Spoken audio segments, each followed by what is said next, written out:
রুমে attached bathroom থাকলে সেই রুমে নামাজ পড়লে কি নামাজ হয় না? দোয়া কুনুত ছাড়া কি ভিতরের নামাজ হবে?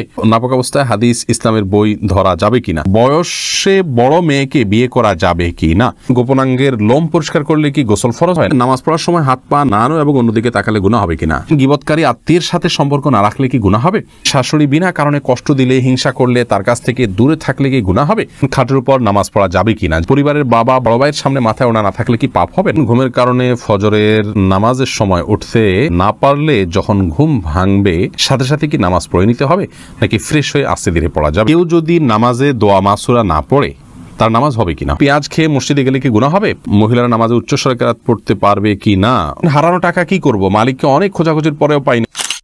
আপনি জানতে চেয়েছেন কেউ যদি নামাজে দোয়া মাসুরা না পড়ে তার নামাজ হবে কিনা? হয়ে যাবে। দোয়া মাসুরা পড়া এটা ফরজ বা ওয়াজিব নয়। তাওহীদুল ইসলাম সজীব জানতে চেয়েছেন গোপনাঙ্গের লোম পরিষ্কার করলে কি গোসল ফরজ হয়? না, এর সাথে গোসল ফরজের কোনো সম্পর্ক নাই। বড়জোর ওযু করে নেবেন, পরিষ্কার পরিচ্ছন্ন হবেন। মহিলারা নামাজে উচ্চস্বরে কেরাত পড়তে পারবে কি না এটা জানতে চেয়েছেন মেঘ রহমান। আপনি মহিলারা উচ্চস্বরে নামাজে কেরাত পড়বেন না, তবে ঘরে যখন নামাজ পড়বেন রাতের নামাজগুলো গুনগুনিয়ে তারা অবশ্যই আদায় করতে পারবেন। এরপরে সুইটি আহমেদ জানতে চেয়েছেন গীবতকারী আত্মীয়ের সাথে সম্পর্ক না রাখলে কি গুনাহ হবে? গীবতকারী আত্মীয়ের সাথে সম্পর্ক যদি কেউ না রাখেন তাহলে সেক্ষেত্রে অবশ্যই গুনাহ হবে, কারণ গীবত করার কারণে কারোর সাথে সম্পর্ক ছিন্ন করা যাবে না। তিনি অপরাধ করছেন, অপরাধীর সাথে সম্পর্ক ছিন্ন করার নির্দেশ ইসলাম দেয়নি যদি তিনি রক্ত সম্পর্কে আত্মীয় হন। হ্যাঁ, আপনি তার সাথে গীবতের মজলিসে যোগদান করবেন না, সেটিকে অ্যাভয়েড করবেন, কিন্তু সম্পর্ক ছিন্ন করা, তার সাথে যোগাযোগ না রাখা, এটা করা উচিত নয়। এটা অতিরঞ্জন হবে, বাড়াবাড়ি হবে এবং আত্মীয়তার সম্পর্ক রক্ষা করা অনেক গুরুত্বপূর্ণ বিষয় ইসলামে। জোবেদা খানম আপনি জানতে চাইছেন শাশুড়ি বিনা কারণে কষ্ট দিলে, হিংসা করলে, তার কাছ থেকে দূরে থাকলে কি গুনাহ হবে?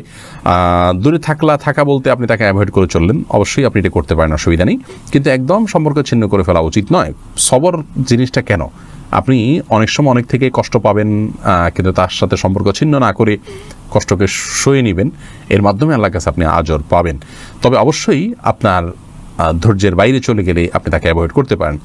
ইসমাইল দেওয়ান জানতে চেয়েছেন পেঁয়াজ খেয়ে মসজিদে গেলে কি গুনাহ হবে? পেঁয়াজ বলতে কাঁচা পেঁয়াজ যদি খান, কাঁচা পেঁয়াজ খেয়ে সেই অবস্থায় মসজিদে যাওয়া নিষেধ, হাদিসে স্পষ্ট নিষেধ আছে। তার কারণ হলো মসজিদে ফেরেশতা থাকে, অন্য মানুষরা আছেন, কাঁচা পেঁয়াজ খেলে মুখে দুর্গন্ধ হয়, সেই দুর্গন্ধ নিয়ে মসজিদে গেলে আশপাশের লোকদের কষ্ট হবে, ফেরেশতাদের কষ্ট হবে, সেজন্য হাদিসে নিষেধ আছে।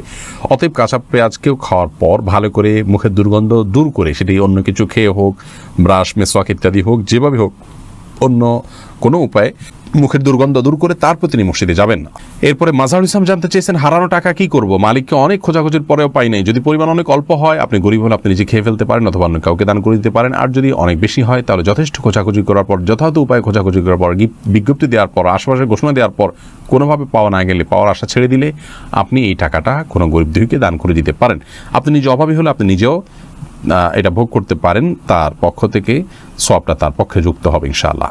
বিপ্লব জিএম আপনি এডি থেকে জানতে চেয়েছেন আইসক্রিম খাওয়া কিংবা বৃষ্টিতে ভেজার পর ঠান্ডা লেগেছে এমন কথা বললে কি শিরক হবে? সরাসরি এটাতে শিরকে আকবর হবে না, কিন্তু এগুলো যদি এমনভাবে বলেন যে আইসক্রিম খাওয়াতেই হয়েছে, বৃষ্টি ভেজার কারণেই হয়েছে, খুব স্ট্রেস দিয়ে বা এমনভাবে বললেন যে বোঝা গেল যে এটাই মূল কারণ, একমাত্র কারণ আপনি নির্দিষ্ট করে দিচ্ছেন, ফিক্স করে দিচ্ছেন, এরকম বললে সেটা শিরকে আসগর হবে, ছোট শিরক হবে, যেটি অ্যাভয়েড করা উচিত বা বর্জন করা উচিত। বৃষ্টি ভিজলাম, এর পরেই ঠান্ডা লেগেছে, আল্লাহ ভালো জানে, হয়তো এই কারণেই হয়েছে, এরকম বলা যেতে পারে। লামিয়া সুলতানা জানতে চেয়েছেন পরিবারের বাবা বড় ভাইয়ের সামনে মাথায় ওড়না না থাকলে কি পাপ হবে? না বোন, পাপ হবে না। আপনার বড় ভাই বা বাবার সামনে মাথার ওড়না না থাকলেও পাপ হবে না, কিন্তু ফিতনার এই যুগে যথাসম্ভব আপনি মাথার উপরে ওড়না বা কিছু দিয়ে রাখতে পারলে ভালো, কিন্তু আপনার চুল দেখা গেলে অবশ্যই পাপ হবে না, কোনো অসুবিধা নেই। মোহাম্মদ তানভীর জানতে চেয়েছেন বয়সে বড় মেয়েকে বিয়ে করা যাবে কি না? অবশ্যই করা যাবে। বয়সে আপনার চাইতে আপনি যাকে বিয়ে করবেন তার বয়স যদি বেশি হয়, বিয়ে করাতে কোনো অসুবিধা নেই। নবী করিম সাল্লাল্লাহু আলাইহি ওয়াসাল্লাম নিজে বিবাহ করেছেন খাদিজা রাদিয়াল্লাহু তাআলা আনহাকে, তখন তার অনেক বেশি বয়স ছিল, নবী সাল্লাল্লাহু আলাইহি ওয়াসাল্লামের চাইতেও বেশি বয়স ছিল, বিধায় নিজের চাইতে বেশি বয়সের কাউকে বিবাহ করাতে ইসলাম শরীয়তের দৃষ্টিকোণ থেকে কোনো প্রকার বাধা নেই। বিবাহ নিয়ে আমাদের অনেক কুসংস্কার, আমরা বিধবা বিয়ে করতে চাই না, আমরা তালাকপ্রাপ্তা বিবাহ করতে চাই না, এবং আপনার একবার বিয়ে হয়ে গেলে মনে করি জীবনের তরে বন্ধন হয়ে গেছে, কোনোভাবে ছুটলে দোষযুক্ত মনে করি। এইগুলোর সবগুলো আমাদের সমাজের অপসংস্কৃতি, এগুলো অনেক অন্যায়ের দুয়ারকে উন্মোচন করে। বিবাহ বিষয়টাকে শরীয়ত অনেক ইজি করেছে।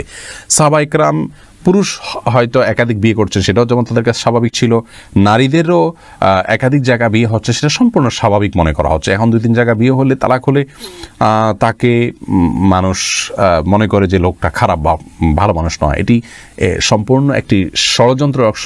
ইবলিস আমাদের সমাজকে অস্থিতিশীল করবার জন্য এই কালচারগুলো প্রবেশ করে দিয়েছে সমাজে। এগুলো আমাদের যত বেশি আমরা বুঝতে সক্ষম হব, ততই ইনশাল্লাহ কল্যাণের পথে অগ্রসর হতে পারবো। তানহা তাবাসসুম জানতে চেয়েছেন, আমার বাবা মারা গেছেন, আমার আম্মু নাকি 40 দিন জুতা পরতে পারবেন না, এটা কি কুসংস্কার? হ্যাঁ বোন, এটা অবশ্যই কুসংস্কার। আপনার বাবা মারা যাওয়ার কারণে আপনার মায়ের জুতো পরিধান করার ক্ষেত্রে ইসলাম শরীয়তের কোনো বিধিনিষেধ নেই, তিনি যে কোনো ধরনের জুতো পরিধান করতে পারবেন। ফাহাদ ফাতেমা জানতে চেয়েছেন, ঘুমের কারণে ফজরের নামাজের সময় উঠতে না পারলে যখন ঘুম ভাঙবে সাথে সাথে কি নামাজ পড়ে নিতে হবে, নাকি ফ্রেশ হয়ে আস্তে ধীরে পড়া যাবে? এক্ষেত্রে রাসূল আকরাম সাল্লাল্লাহু আলাইহি ওয়াসাল্লামের যে হাদিস রয়েছে সেটি হলো, মান নামা আন সালাতিন আও নাসিহা ফালইউসাল্লিহা ইযা যাকারাহা ফাইন্না যালিকা ওয়াক্তুহা। যে ব্যক্তি ঘুমিয়ে পড়েছেন এবং ঘুমের প্রাবল্যের কারণে সালাত মিস হয়েছে কিংবা ভুলে গেছেন, এরকম ব্যক্তি যখন স্মরণ হবে অথবা ঘুম থেকে যখন জাগ্রত হবেন তখনই সালাত আদায় করবেন, সেটাই তার ওয়াক্ত। অবশ্যই তিনি ফ্রেশ হয়ে সালাত আদায় করবেন, ফ্রেশ হওয়ার সালাত আদায় করতে পারবেন না, কিন্তু ফ্রেশ হওয়ার মানে এই নয় যে ঘন্টাকে ঘন্টা তিনি অন্য স্বাভাবিক কাজকর্ম করে বেড়াবেন আর সালাতকে বিলম্ব করবেন, বরং তার উচিত হবে খুব দ্রুততার সাথে ফ্রেশ হয়ে সালাত আদায় করে নেওয়া। জান্নাতুল ফেরদাউস আপনি জানতে চেয়েছেন, খাটের উপর নামাজ পড়া যাবে কি না? জি, অবশ্যই যাবে। খাটের উপর নামাজ পড়াতে কোনো অসুবিধা নেই। অনেকে মনে করেন যে খাটের উপরে বা বিছানা চাদর উপর নামাজ পড়া যেন বিছানা চাদর ধোয়া থাকে, পরিষ্কার থাকে, নাপাক দেখা না যায়, কোনো নাপাকের আলামত না থাকে, তাহলে সেখানে সালাত আদায় করতে কোনো অসুবিধা নেই। মোহাম্মদ আশিক জানতে চেয়েছেন, নামাজ পড়ার সময় হাত পা নাড়ানো এবং অন্যদিকে তাকালে গুনাহ হবে কিনা? স্বাভাবিক যে নড়াচড়া এটা হতেই পারে, কোনো অসুবিধা নেই। অন্যদিকে তাকানো বলতে একদম আপনার ডানে বামে ঘুরিয়ে ফিরিয়ে বা চুরি করে যেটাকে তাকানো বলে, এভাবে তাকানো তো অবশ্যই দোষের। কিন্তু আপনার যে দাঁড়ানোর এরিয়া, এর ধারে কাছের যে জায়গাগুলো, কথা কয়েক হাতের জায়গাগুলো দেখা যায় চোখের এরিয়াতে চলে আসে, ইচ্ছাকৃতভাবে তাকিয়ে থাকা অনুচিত, কিন্তু চোখের এরিয়াতে চলে আসে, সেটি দোষের কোনো কারণ নয়। নাপাক অবস্থায় হাদিস ইসলামের বই ধরা যাবে কিনা? যেখানে আরবি লেখা আছে ধরা যাবে, কোনো অসুবিধা নেই। কোরআনে কারিম যদি থাকে, শুধু কোরআনে কারিম স্পর্শ করবেন না। এছাড়া ইসলামিক বই পুস্তক, সেখানে হয়তো কোনো একটা পাতায় আধা লাইন এক লাইন হয়তো আরবি লেখা আছে বা হাদিসের মূল পাঠ আছে, সেটি আপনি নাপাক অবস্থায় বা মাসিক চলা অবস্থায় ধরতে পারেন, তাতে গুনাহ হবে না। রাকিবুল ইসলাম জানতে চেয়েছেন, দোয়া কুনুত ছাড়া কি বিতরের নামাজ হবে? দেখুন, দোয়া কুনুত এটি বিতরের জন্য ওয়াজিব। অনেক ওলামা ইকরাম এটিকে সুন্নাহ বলেছেন, যেমন আরবিয়ান স্কলাররা, সৌদি ওলামা ইকরাম এটিকে সুন্নাহ বলেছেন। তো সাধারণ এবং স্বাভাবিক অবস্থাতে বিতরের নামাজ এটিতে দোয়া কুনুত পড়া উচিত এবং কোনো কারণ ছাড়া দোয়া কুনুত ছাড়া নামাজ পড়া উচিত নয়। হ্যাঁ, কেউ মুসলিম হলেন, তিনি জানেন না, তাহলে তার জন্য জায়েজ আছে। বিকল্প হিসাবে তিনি যে কোনো দোয়া ওই জায়গায় দাঁড়িয়ে করলেন আল্লাহর কাছে, তাতে ইনশাআল্লাহ বিদিনিল্লাহ তার বিতিরের সালাত আদায় হয়ে যাবে, কিন্তু এটাকে নিয়ম বানিয়ে নেওয়া উচিত নয়। ফাতেমা ইসলাম জানতে চেয়েছেন, রুমে অ্যাটাচড বাথরুম থাকলে সেই রুমে নামাজ পড়লে কি নামাজ হয় না? এটা কতটুকু সঠিক? না, এটা ভুল কথা। অ্যাটাচ বাথরুম থাকলে সেখানে নামাজ হবে না এমন কোনো কথা কোরআন অথবা হাদিসের কোথাও বলা হয়নি। এটি যদি কেউ বলে থাকে তাহলে সেটি তার পক্ষ থেকে অতিরঞ্জন অথবা মন গড়া কথা ছাড়া আর কিছু নয়।